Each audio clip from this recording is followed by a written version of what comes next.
Our accounting partners here on the country were Crowhorth, but they've rebranded. They're now Findex. Neil McAra is the managing partner for the southern region, Southland. He joins us on the country. We're going to have a talk about some of the legislative nightmares and minefields that are coming up for farmers. But before we do, Neil, why the change to Findex? Welcome, Jamie. A pleasure to be on. For us, it's about bringing together a number of different brands within our stable to offer a streamlined service to our clients and trade under one brand, so hence the move to Findex. Yeah, okay, so there's the rebrand. Let's get that out of the road, Findex. That's nice and clean and simple, all right?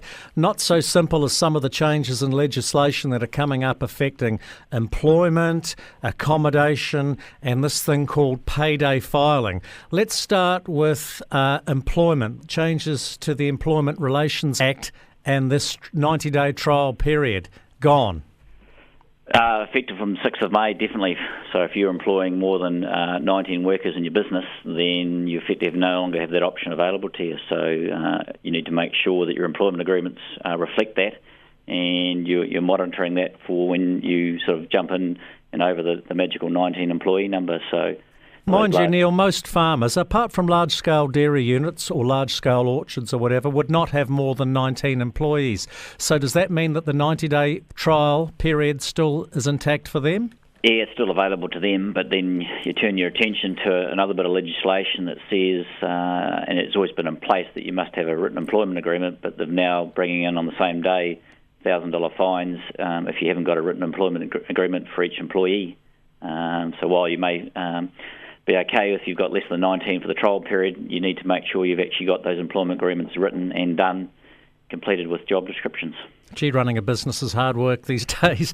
Yeah. These are good, though. New rules applying to housing insulation from the 1st of July 2019. It doesn't matter whether you've got a rental property or you're accommodating your workers on farm. It is a basic human right to live in a warm house, I would have thought, and it's in your best interest to insulate your house anyhow. Oh, I agree, and there's obviously two steps, the 19 legislation and then some further stuff in 2021, and obviously farmers are not exempt from those things. They need to ensure that, I think it's the ceilings and floors are well insulated as this first phase, but obviously when you're expending these sort of amounts, you need to make sure you're also catering for the GST, which there'll be no GST on residential items, and then considering whether it's tax deductible or capital, and getting the right advice around those sort of things as you do that expenditure. Neil, insulation's just one component of this new legislation, and one that could affect farming is new rules including the provision of smoke alarms. Once again, you've got to have those, and you should have those, obviously. Carpet drapes, blah, blah, blah, but no cooking in areas or in sleeping areas. Now that, I would imagine, would affect some of those little studio type single worker accommodation apartments or huts that are on farms.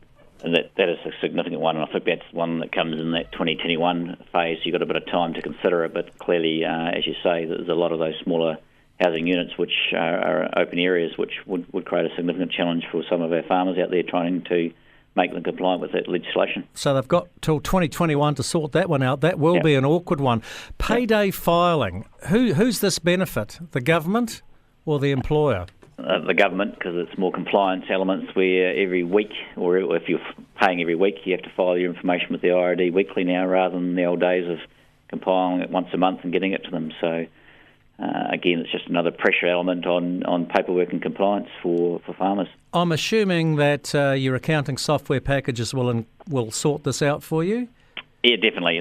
All of them, I think, are compliant and have the ability to do it, but obviously it just needs to make sure you set it up correctly. And what the IRD is arguing, they're going to be monitoring closely the correct tax rates and engaging where they think they're not correct. As we know, obviously, not always are the IRD correct, so don't assume that when you get correspondence from the IRD about tax rates that they're necessarily correct either. So you need to be ensuring you're getting it right, but also checking this information as it comes through. Hey, Neil MacAra, good luck under your new brand, Findex, our accounting partners here on the country. Thank you, Jamie.